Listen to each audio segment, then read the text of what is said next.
Bonjour tout le monde. Oula, oula, moins fort, s'il vous plaît. S'il vous plaît, un peu moins de bruit. J'ai très mal dormi cette nuit. Soyez sympas. Alors, aujourd'hui... Non, aujourd'hui on va faire un exposé. Hein, l'un d'entre vous va venir au tableau pour nous présenter l'apnée du sommeil. Voilà. Docteur Véronique Diaz, l'heureuse élue.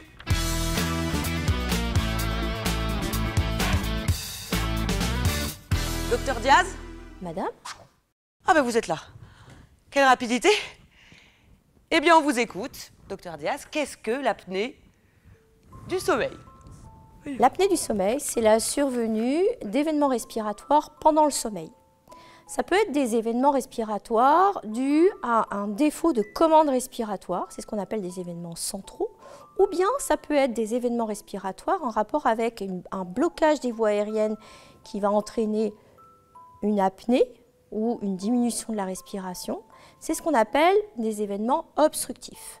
Et chez l'enfant, c'est ce deuxième mécanisme obstructif qui est prépondérant. Pardon. Et en moyenne, combien d'enfants ça touche? Ça touche environ 2% des enfants entre l'âge de 2 et 8 ans. Mais il y a un pic de fréquence vers l'âge de 3-4 ans, au moment où les amygdales et les végétations sont un peu plus grosses. Ça atteint à peu près 3 à 4% de la population pédiatrique. Est-ce que ça apparaît dès la naissance? C'est rare que ça apparaisse à la naissance. C'est vraiment même exceptionnel. Comment se manifeste ce trouble chez l'enfant? Chez l'enfant, le syndrome d'apnée du sommeil se manifeste par des ronflements, un sommeil particulièrement agité, l'enfant bouge beaucoup, il va avoir des réveils la nuit, il va réveiller ses parents ou se réveiller tout seul. Il va avoir aussi une énurésie, c'est-à-dire qu'il va faire pipi au lit ou alors il va se lever pour aller faire pipi dans la nuit. Il va y avoir des signes aussi dans la journée. D'abord, son réveil n'est pas réparateur à cause des événements respiratoires qui entraînent des micro-éveils pendant le sommeil. Donc le matin, alors qu'il a fait une nuit a priori correcte, il va se relever, il va être fatigué au réveil. Donc les parents vont le trouver grognon au réveil, vont avoir du mal à le lever. Et puis dans la journée, c'est comme nous quand on a mal dormi, hein, l'enfant va être de mauvaise humeur, irritable, grognon, il va avoir du mal aussi à se concentrer, à mémoriser, et tout ça, ça va entraîner des gros soucis relationnels avec son environnement. Madame? Je suis pour rien, moi, c'est pas... Excusez-moi. Vers quel professionnel les parents peuvent-ils s'orienter? C'est principalement vers le médecin généraliste qu'il va falloir s'orienter, qui va interroger, dépister les différents signes d'alerte et, si c'est nécessaire, l'adresser à un spécialiste. Et quels sont les examens qui permettent de poser le diagnostic? Pour poser le diagnostic de syndrome d'apnée du sommeil chez l'enfant, il va falloir faire une polysomnographie. C'est un enregistrement de nuit pendant le sommeil de l'enfant qui va pouvoir se faire à l'hôpital. On va poser sur l'enfant des électrodes pour enregistrer son électroencéphalogramme, ce qui va nous permettre d'avoir une idée de son état de veille ou de sommeil. Et puis, on va également poser des capteurs pour analyser la respiration, l'oxygénation, le CO2 et puis des capteurs sur des muscles pour savoir quelle est la contraction de ces muscles, s'ils sont relâchés ou non. Avec toutes ces données recueillies sur toute la nuit, eh bien, on va pouvoir déterminer s'il existe un syndrome d'apnée du sommeil ou non. Chez l'enfant, la cause numéro 1, c'est les grosses amygdales, les grosses végétations. C'est d'ailleurs pour ça qu'il y a un pic de fréquence à l'âge de 3-4 ans. Deuxième cause, c'est la cause qui est la plus commune chez l'adulte, c'est l'obésité. Et puis la troisième cause, c'est un groupe de maladies, des syndromes malformatifs, des maladies génétiques, des maladies neuromusculaires qui vont entraîner un syndrome d'apnée du sommeil. C'est vraiment un troisième groupe à part. Enfin, quand on n'a pas dormi, on le sait bien, on a du mal à se concentrer, on cherche en permanence ses affaires. Chez l'enfant, c'est pareil. Sauf que l'enfant, lui, son quotidien, c'est d'apprendre. Et s'il n'a pas de capacité de concentration et de mémorisation, il va être en échec. En échec sur tous ses apprentissages, en échec vis-à-vis de tout son entourage, que ce soit familial ou scolaire. Et à cause de ça, ces enfants qui vont être en grande difficulté, avoir des troubles de l'estime de soi et même être plus ou moins dépressifs.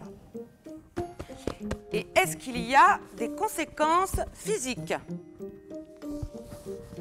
Le fait de ne pas dormir, de se réveiller régulièrement pendant le sommeil, ça va générer des désordres hormonaux qui vont faire qu'on va avoir plus d'appétit et moins de satiété.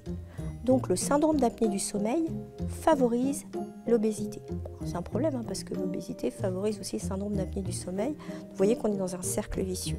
La deuxième chose, c'est qu'on sait que le syndrome d'apnée du sommeil favorise l'hypertension artérielle. Et puis la dernière chose, c'est que l'hormone de croissance, elle est libérée pendant le sommeil profond. Chez l'enfant, le syndrome d'apnée du sommeil va hacher le syndrome profond, diminuer les capacités de sécrétion de cette hormone de croissance et ça va diminuer la croissance en taille. Et comment peut-on traiter l'apnée du sommeil?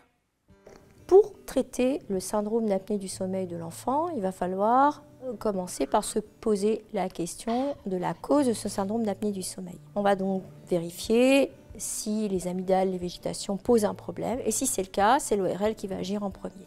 On sait que les enfants qui ont une obstruction des voies aériennes supérieures chronique comme ça vont prendre l'habitude de respirer par la bouche forcément et à cause de ça, leur langue reste en position basse et ne va pas, comme elle le fait habituellement, se plaquer au palais.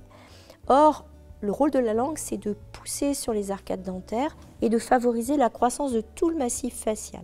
C'est pour ça qu'on va adresser l'enfant à l'ORL, mais aussi à l'orthodontiste et à la kiné spécialisée en rééducation oro-maxillofaciale pour faire un bilan et voir s'il y a lieu de traiter sur le plan fonctionnel ou orthodontique. On a aussi la possibilité de mettre en place une ventilation par pression positive continue avec un petit masque pour l'aider à respirer pendant son sommeil et que ce syndrome d'apnée du sommeil n'ait plus de conséquences. Et dernière question, y a-t-il une différence de traitement entre l'adulte et l'enfant?